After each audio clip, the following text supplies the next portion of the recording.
My self रुचि पाठक और आज मैं आपके लिए लेकर आई हूँ रिसेंट जेईई मेंस 2025 के some important and interesting MCQ. So here we go. So we have our first question. Dear students, आपको क्या गिवन है? आपको गिवन है नाइट्रोबेंजीन और नाइट्रोबेंजीन की रिएक्शन हो रही है SnHCl के साथ, देन NaNO2HCl के साथ 0 to 5 डिग्री सेल्सियस पे, CuCl के साथ और Na ड्राई ईथर के साथ. ओके, देन सो आपको इस क्वेश्चन में जो आपका प्रोडक्ट बनेगा इसके बाद रिएक्शन के बाद जो आपका मेजर प्रोडक्ट होगा उसमें आपको क्या फाइंड करना है? Molecular weight. उसमें आपको फाइंड करना है molecular weight. So here we go. देखिए, जब आपका जो नाइट्रोबेंजीन है वो SnHCl के साथ रिएक्शन करता है तो SnHCl क्या कराता है? SnHCl कराता है रिडक्शन. ये देता है आपको रिडक्शन रिएक्शन. ठीक है, तो ये जब आपका रिडक्शन कराएगा तो किसका रिडक्शन कराएगा? जब SnHCl रिडक्शन कराएगा तो किसका रिडक्शन कराएगा? NO2 का. और NO2 रिड्यूस होकर क्या बनाएगा? NH2. सो देखिए क्या बनेगा यहाँ पर? यहाँ पर बनेगा NH2. ठीक है, क्या कहते हैं इसे? इसे कहते हैं एनिलीन. आपका एनिलीन बनेगा. नेक्स्ट देखिए, आप नेक्स्ट हम करते हैं इसके साथ. नेक्स्ट आपको दिया है NaNO2 और HCl के साथ और टेम्परेचर दिया है 0 to 5 डिग्री सेल्सियस. तो जब NaNO2 और HCl की रिएक्शन होती है और HCl की रिएक्शन होती है तब उस रिएक्शन को हम बोलते हैं डायएजोटाइजेशन. कौन सी रिएक्शन? डायएजोटाइजेशन. ठीक, और डायएजोटाइजेशन होने के बाद बनता है डायज़ोनियम सॉल्ट. ठीक है, तो चलिए हम बनाते हैं. यहाँ पर बनेगा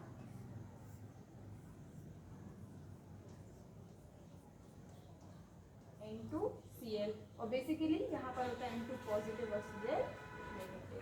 देन ये बन गया आपका डायज़ोनियम क्लोराइड. नेक्स्ट देखते हैं, आपकी रिएक्शन है CuCl और HCl के साथ. तो जब CuCl और HCl रिएजेंट होता है तब वहाँ पे आती है सेंड-मेयर्स रिएक्शन. कौन सी रिएक्शन? Send-Myers reaction. और सेंड-मेयर्स रिएक्शन में क्या बनता है? तो यहाँ पर आपको बनेगा, देखिए यहाँ पर आपको बनेगा क्लोरोबेंजीन और यहाँ से आपको N2 गैस बाहर निकल जाएगी. यहाँ बनेगा क्लोरोबेंजीन. देन क्या दिया है आपको? Sodium in the presence of dry ether. तो ये जो आपको गिवन है sodium in the presence of dry ether, ये आपको देगा वुड्स फिटिक रिएक्शन. क्या देगा? Wurtz Fittig. अब देखिए, सबसे पहली बात तो ये कि हम यहाँ पर ये मानकर नहीं चलेंगे हम कि सिर्फ एक ही प्रोडक्ट बना होगा. हम यहाँ ये कंसीडर करके चलेंगे कि यहाँ पर more than one molecule form हुए होंगे इसके. ठीक है, तो क्या होगा यहाँ पर? हम ये कंसीडर करेंगे कि ऐसे एक नहीं, इसके 2 यूनिट्स बने हैं, तब जाकर आगे हम वुड्स फिटिक करा पाएंगे. चलिए तो देखिए, मैं सेकेंड यहाँ पर बना देती हूँ.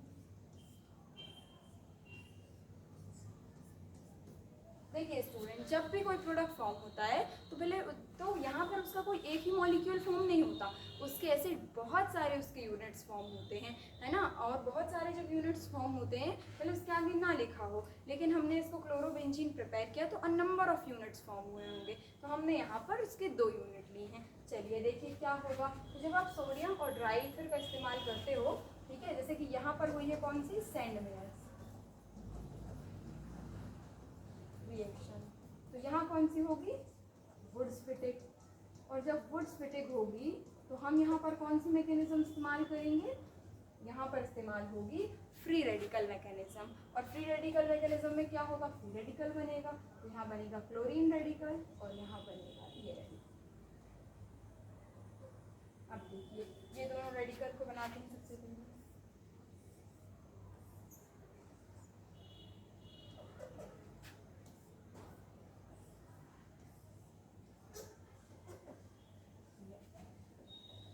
ये रेडिकल कंबाइन होंगे और बॉन्ड का फॉर्मेशन करेंगे.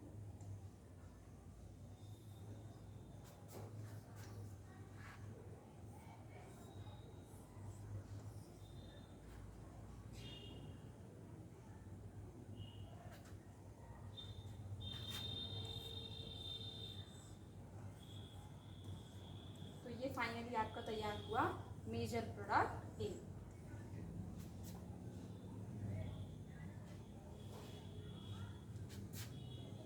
तो ये है आपका मेजर प्रोडक्ट ए। अब हमें क्वेश्चन में क्या पूछा है, molecular weight of A. Molecular weight of A पूछा गया है। चलिए तो इसका मॉलिक्यूलर वेट निकालते हैं। So very easy, this is very easy student.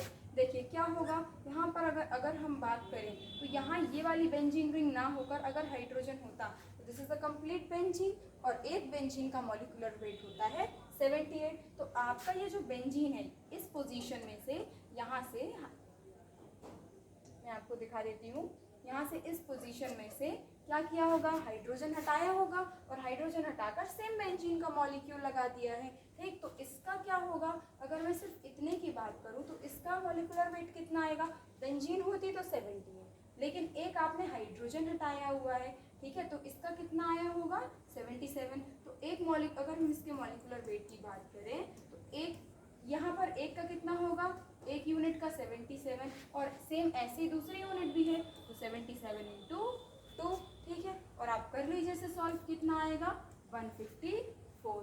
ठीक, तो देखिए 154 और क्या आ जाएगा ग्राम मोल इनवर्स। आपको ग्राम मोल इनवर्स में पूछा है तो आपका आएगा 154 ग्राम मोल इनवर्स। तो ये होगा आपका करेक्ट आंसर। तो वैसे अगर हम बात करें,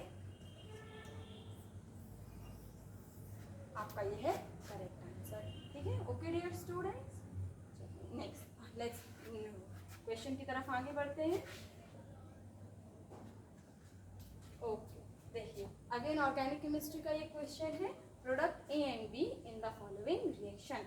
हमको एक रिएक्शन गिवन है और हमें इसमें ए और बी प्रोडक्ट बनाने हैं। तो यहाँ पर होगा इसका रिएजेंट AgCN और यहाँ पर होगा AgNO। ओके, चलिए देखिए। सो डियर स्टूडेंट्स, यहाँ पर क्या होगा कि सबसे पहले अगर हम बी प्रोडक्ट की बात करें तो बी प्रोडक्ट की जब हम बात करते हैं तो जब हमको बी प्रोडक्ट बनाना है तो सबसे पहले आप ये देखिए कि आप क्या लिखा हुआ है यहाँ पर लिखा है AgCN। और AgCN किस टाइप का कंपाउंड होता है, तो यहाँ कौन सा कैरेक्टर शो करता है। तो AgCN की बात करें हम तो AgCN कोवेलेंट कैरेक्टर शो करता है। ठीक, तो आपको मैं इसे समझाने से पहले एक समझाती हूँ आयोनिक का एग्जाम्पल। मान लीजिए हमने से इसकी जगह पर दिया है KCN और ये क्या करेगा, ये आयोनिक कैरेक्टर शो करेगा। ठीक है, चलिए देखिए, तो अगर ये आयोनिक कैरेक्टर शो करेगा तो ये क्या बनाएगा K+ और Cn-। ठीक है, जब आपको पढ़ाया जाता है तो आपको दोनों तरीके के कोवेलेंट और आयनिक दोनों के एग्जाम्पल समझाए जाते हैं, लेकिन अगर डायरेक्ट आया तो उसके लिए मैं आपको एक्सप्लेन करके देती हूँ। देखिए तो क्या होगा, यहाँ पर ये शो करता है KCN, कौन सा कैरेक्टर शो करेगा, आयोनिक। अब यहाँ पर जब ये आयनिक कैरेक्टर शो करेगा तो ये क्या Cn- किस पर अटैक करेगा, इस कार्बन पर, और इस कार्बन पर अटैक करेगा तो Br- बाहर चला जाएगा, और Br- बाहर चला जाएगा तो क्या प्रोडक्ट बनेगा, आप देखिए प्रोडक्ट होगा CH3 CH2 CH2 और Cn, साइनाइड। अब क्योंकि ये आयनिक कैरेक्टर शो कर रहा था तो यहाँ पर किसने अटैक किया है, आयन ने अटैक किया है। ठीक है, आयनिक जो पार्ट है इसने आयनिक स्पीसीज ने अटैक किया है। ठीक, लेकिन अगर हम नेक्स्ट आगे बढ़ें, ठीक है, तो आप देख सकते हैं कि आयनिक वाले में आपको मिला है साइनाइड एज अ प्रोडक्ट मिला है। ठीक, अगर हम नेक्स्ट आगे बढ़ें तो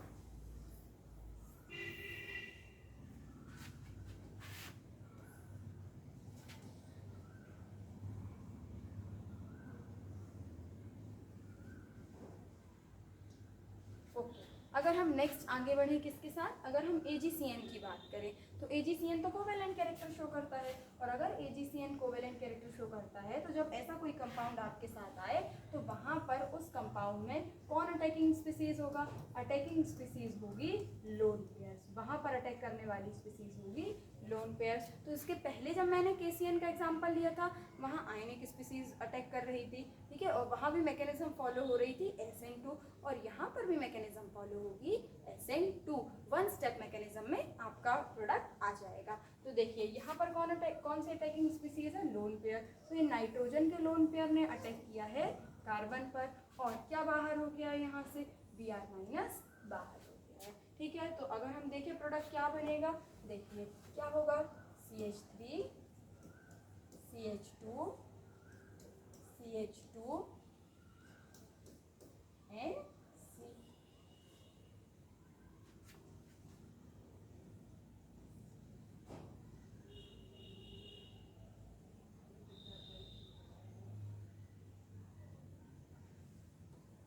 आपको प्रोडक्ट होगा यहाँ पर आइसोसाइनाइड, क्या बोलेंगे हम इसे, आइसोसाइनाइड। तो सिंपल है, मतलब आप ये डिफरेंस देख पा रहे होंगे कि जब आयनिक स्पीसीज ने अटैक किया था तो प्रोडक्ट साइनाइड था, और जब कोवेलेंट कैरेक्टर शो करने वाली स्पीसीज या कोवेलेंट कंपाउंड ने कोवेलेंट कैरेक्टर शो करने वाले कंपाउंड ने अटैक किया है तब आपको मिल रहा है आइसोसाइनाइड या एल्किल आइसोसाइनाइड आप इसे कहेंगे।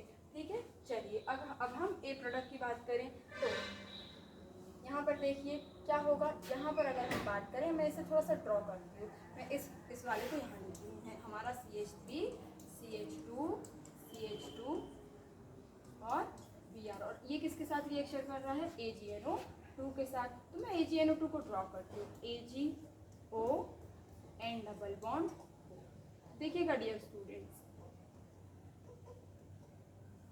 यहाँ पर अब बात तो ये आती है कि अब यहाँ पर दोनों में लोन पेयर है, मतलब अटैकिंग स्पीसीज लोन पेयर ही होने वाली है।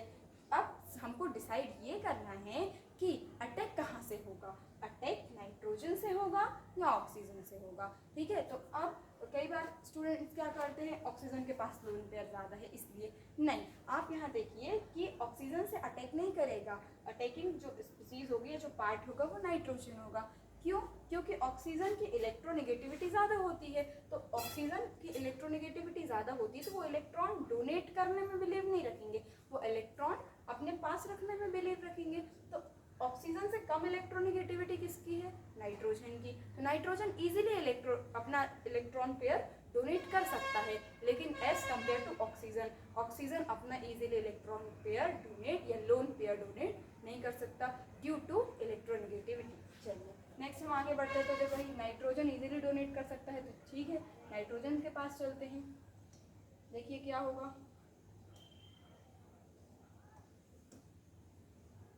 नाइट्रोजन अटैक करेगा अगेन कार्बन पर, और अगेन क्या बाहर हो जाएगा, अगेन आपका Br माइनस बाहर। तो आपको प्रोडक्ट क्या मिलने वाला है, अब देखिए इस CH2 पर क्या स्पीसीज लग जाएगी, NO2। तो आप देख सकते हैं क्या बनेगा, यहाँ बनेगा CH3 CH2 CH2 NO2, ये आपको बनेगा। ठीक है, नेक्स्ट आप देखिए कि आपको नाइट्रोएल्कीन मिला हुआ है। ठीक, यहाँ पर भी आपने वन स्टेप मैकेनिज्म बनाई हुई है। ठीक, अब जो बाहर आपको और क्या मिल सकता है, ये जो Br निकला वो इस Ag के साथ क्या मिलकर बनाएगा, एक बाय प्रोडक्ट बनेगा आपका AgBr, और आपको AgBr का प्रेसिपिटेट मिल जाएगा। यहाँ पर भी आपको AgBr का प्रेसिपिटेट मिलेगा। ठीक, तो ये था आपका प्रोडक्ट A और ये था आपका प्रोडक्ट B। तो स्टूडेंट्स अब आपको ऑप्शन में कैसे आएगा, आपको ऑप्शन में से 4 पेयर गिवन होंगे ए बी के करके, और एक करेक्ट पेयर होगा। सो आप करेक्ट पेयर को टिक मार्क करिए। ठीक है, अब हम let's move toward the next question.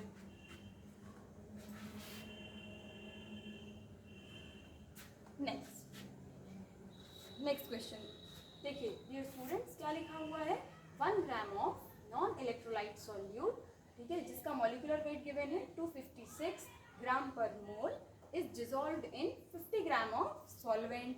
Freezing point of the solution is lowered by 0.40 kelvin. Calculate molar depression constant of solvent. Very easy and interesting example.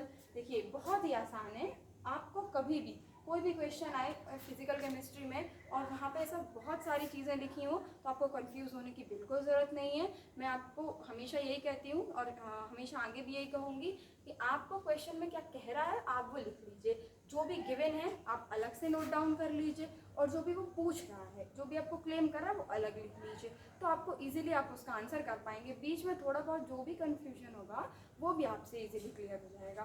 ठीक है, तो देखिए क्या क्या गिवन है, इसे सॉल्व करेंगे। हमें गिवन है 1 gram of non electrolyte solute. ठीक है, तो ग्राम गिवन है मतलब वेट ऑफ सॉल्यूट गिवन है, वेट ऑफ सॉल्यूट कितना है 1 ग्राम। और क्या गिवन है सॉल्यूट का मॉलिक्यूलर वेट, मॉलिक्यूलर वेट कितना गिवन है 256 ग्राम पर मोल। ठीक है, अब देखिए आगे किस में डिसॉल्व किया गया है, उसको किस में डिसॉल्व किया है, is dissolve in 50 gram of solvent. तो यहाँ पर 50 ग्राम ऑफ सॉल्वेंट में उसे डिसॉल्व किया है, तो वेट ऑफ सॉल्वेंट गिवन है ग्राम में है ना, कितना होगा 50 ग्राम्स।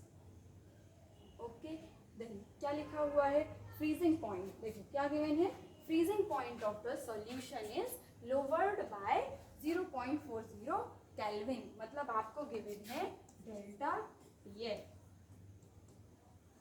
आपको डेल्टा टीएफ गिवन है और कितना गिवन है 0.40 केल्विन। चलिए फाइंड क्या करना है, बस अभी इसके बाद 2 स्टेप में आपका क्वेश्चन सॉल्व हो जाएगा। आपको फाइंड करना है कैलकुलेट मोलर डिप्रेशन कांस्टेंट। ठीक है, molar depression constant of solvent आपको फाइंड करना है, molar depression constant, molar depression constant. देखिए अब और आप जब मोलर डिप्रेशन कांस्टेंट फाइंड करेंगे तो क्या बोलते हैं हम मोलर डिप्रेशन कांस्टेंट को, ठीक है। चलिए सॉल्व करते हैं। तो क्या फॉर्मूला होता है, सिंपल, एक बहुत ही सिंपल और बहुत ही आसान फॉर्मूला है डियर स्टूडेंट्स। आपको फॉर्मूला है delta T F is equals to K F into M. And what is M, M is molality, what is M, M is molality. ठीक है, तो चलिए हम मोलैलिटी के बारे में थोड़ा सा उसका फॉर्मूला देख लेंगे। क्या है के एफ इंटू मोलैलिटी, क्या होगा वेट ऑफ सॉल्यूट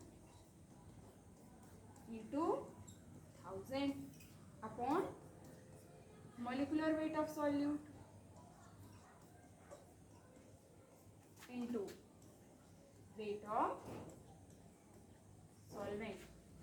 अब एक छोटी सी चीज़ मैं आपको बताना चाहूँगी कि अगर यहाँ वेट किलोग्राम में होगा तो ऊपर आप 1000 नहीं लिखेंगे, और अगर यहाँ पर वेट किसमें गिवन होगा ग्राम में, अगर यहाँ वेट ग्राम में गिवन है तो आप ऊपर 1000 का मल्टीप्लाई करेंगे। तो इफ इन केस अगर आपको डायरेक्ट वेट किस में गिवन हो, कभी भी किलोग्राम में गिवन हो, तो यहाँ 1000 का मल्टीप्लाई मत कीजिएगा। ठीक है, चलिए देखिए नेक्स्ट हमारे पास सारी वैल्यू गिवन है, हम वैल्यू लगा देंगे और हमारा आंसर आ जाएगा।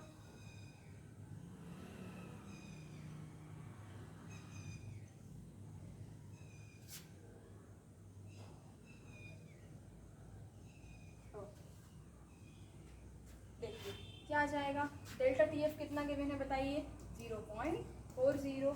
ठीक है, अब नेक्स्ट देखते हैं के एफ तो हमें फाइंड करना है, into weight of the solute कितना है 1 gram into 1000 upon molecular weight 256 and then हमारे पास है वेट ऑफ सॉल्वेंट 50 ग्राम। चलिए इसको हम सॉल्व कर लेते हैं और उसके बाद जस्ट आंसर क्या होगा, देखिए सिंपल है, क्रॉस मल्टीप्लिकेशन होगा तो क्रॉस मल्टीप्लाई करते हैं। देखिए 0.40 मल्टीप्लाई इंटू 256 इंटू 50, डिवाइड में क्या आ जाएगा, डिवाइड में आ जाएगा 1000 और यहाँ पर क्या आ जाएगा KF और ये हमें फाइंड करना है। सो डियर स्टूडेंट्स आप इसे सॉल्व करेंगे और इसे सॉल्व करने के बाद आपका जो आंसर आएगा वो होगा ये।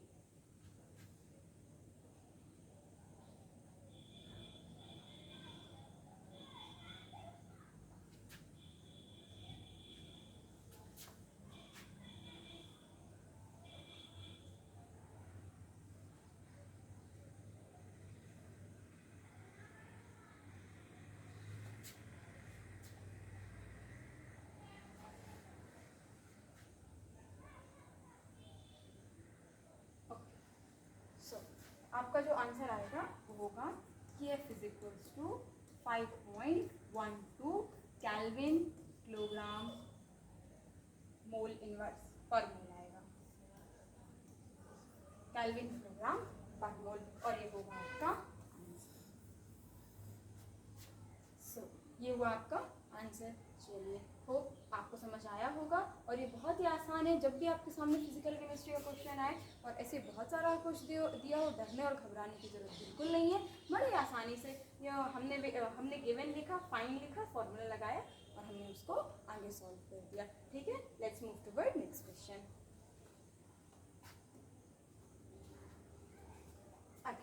देखिए क्या गिवन है इसमें, यहाँ पर इक्वेशन गिवन है जिसमें है आपका 70% by mass, 70% by mass solution of HNO3 is taken having density 1.41 ग्राम पर ml, calculate molarity of the solution. मतलब सिंपल है, आपका एक सॉल्यूशन बनाया गया है। किसका सॉल्यूशन बनाया गया है? HNO3 का। और वो सॉल्यूशन कितना है? 70% बाय मास है। ठीक, और उसकी डेंसिटी गिवन है आपको 1.41 ग्राम पर ml। और क्या निकालना है? आपको निकालना है मोलारिटी ऑफ द सॉल्यूशन। तो बहुत सिंपल क्वेश्चन है ये भी। ठीक है, अगर आप हम इसे सॉल्व करें तो देखिए सबसे पहले आप गिवन नोट करिए। आपको गिवन है परसेंटेज बाय मास और कितना गिवन है, और हम इसे क्या बोल सकते हैं? Weight by weight percentage.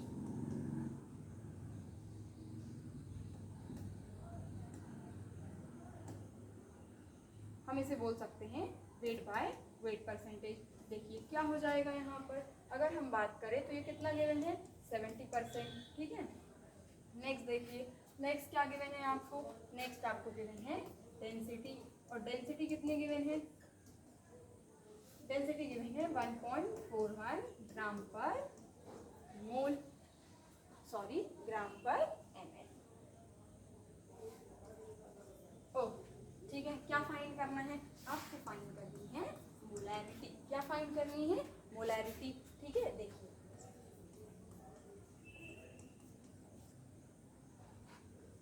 So dear students, आप देखिए यहाँ पर सिंपल है। अगर हम बात करें तो मोलैरिटी को डिनोट करते हैं कैपिटल एम से। किससे? कैपिटल एम से। और इसको जब आपको डेंसिटी और परसेंटेज बाय मास गिवन हो तो आपको फॉर्मूला लगाना है capital M is equals to 10xd upon molecular weight of solute, 10xd upon molecular weight of solute। जहाँ पर x क्या होगा? तो देखिए यहाँ पर अगर मैं बात करूँ where x is equals to, x क्या होगा? परसेंटेज बाय मास जो गिवन है, और d आप जानते ही होंगे, d क्या है? डेंसिटी। ओके, चलिए अब हम इसको सॉल्व करते हैं। देखिए क्या क्या गिवन है आपको। तो आपने रखा capital M is equals to 10 into x की वैल्यू कितनी है बताइए? 70 इंटू कितनी है? टी की वैल्यू है 1.41। अब बात आती है मोलिकुलर वेट ऑफ सॉल्यूट की। सो डियर स्टूडेंट्स, आप ध्यान से देखिए यहाँ पर 70% by mass solution of HNO3। आप क्या किया होगा? HNO3 एज आपने HNO3 लिया होगा, उसका सॉल्यूशन बनाया होगा कितना? 70% बाय मास बनाया होगा। तो यहाँ जो सॉल्यूट है वो क्या है? HNO3 है। और HNO3 की किसकी बात की गई है? मॉलिकुलर वेट की। तो मॉलिकुलर वेट कितना आएगा? मॉलिकुलर वेट आएगा 63। ठीक है ना, HNO3 का मॉलिकुलर वेट होता है 63। देखिए तो यहाँ पर आएगा डिवाइड में 63। फर्दर हम इसे सॉल्व कर लेंगे, और जब हम इसे सॉल्व कर लेंगे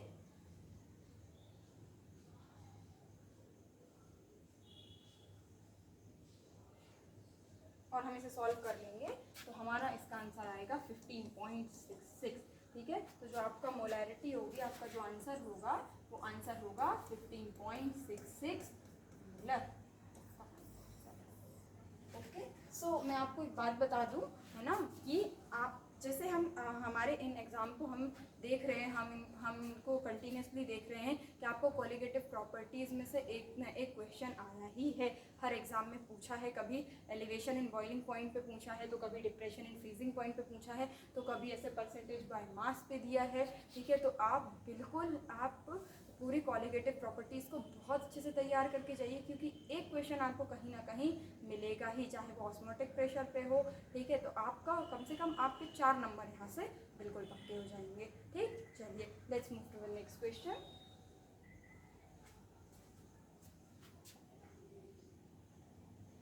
देखिए क्या है, नेक्स्ट क्वेश्चन ये हमने इनऑर्गेनिक केमिस्ट्री से लिया हुआ है, ठीक है। देखिए क्या लिखा हुआ है, which of the following molecule have square pyramidal shape. Very easy, ठीक है, बहुत आसान है और आप बिल्कुल 1 मिनट में इसे सॉल्व कर लेंगे।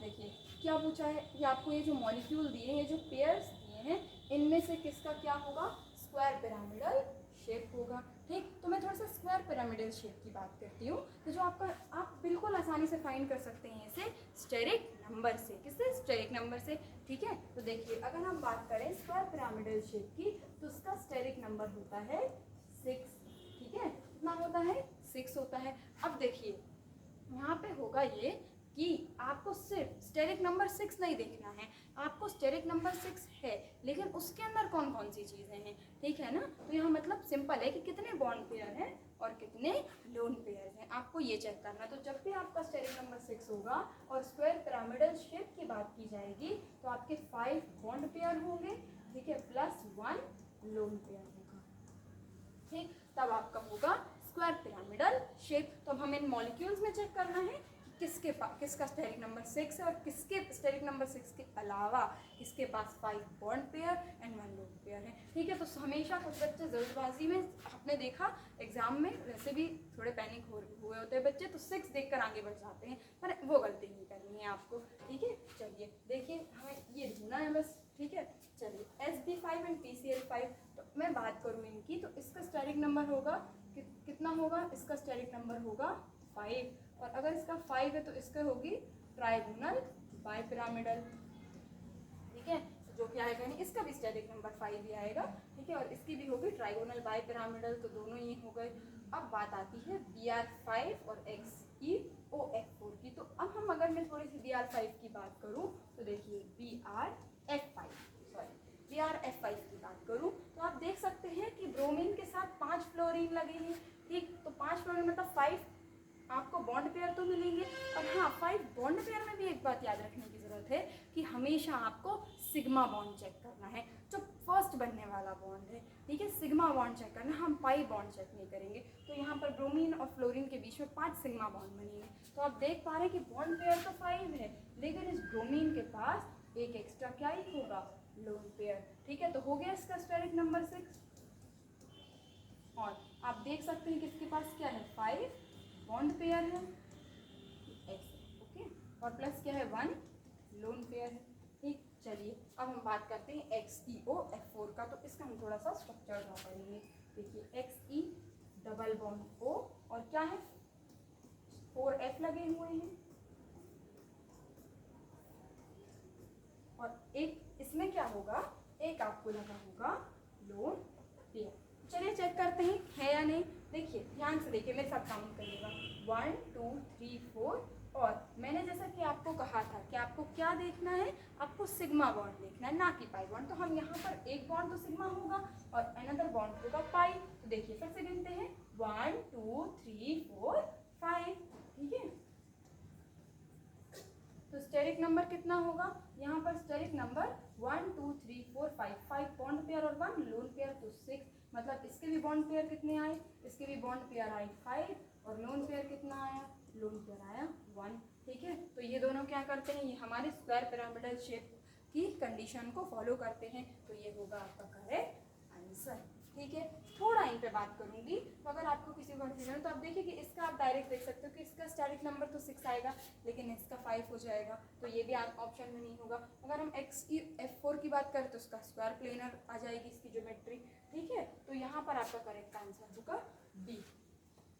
सो होपफुली कि आपको आसानी से समझ आया होगा, ठीक है। और हम ऐसे बहुत नेक्स्ट वीडियो में ऐसे बहुत सारे वीडियोस लाते रहेंगे आपके लिए, जिसमें बहुत ही मतलब टफ से टफ क्वेश्चंस को भी इजी से इजी हम आपको सॉल्व करके दे सकें और आप इंटरेस्टिंगली केमिस्ट्री को आगे फॉलो करते जाएं। Thank you so much.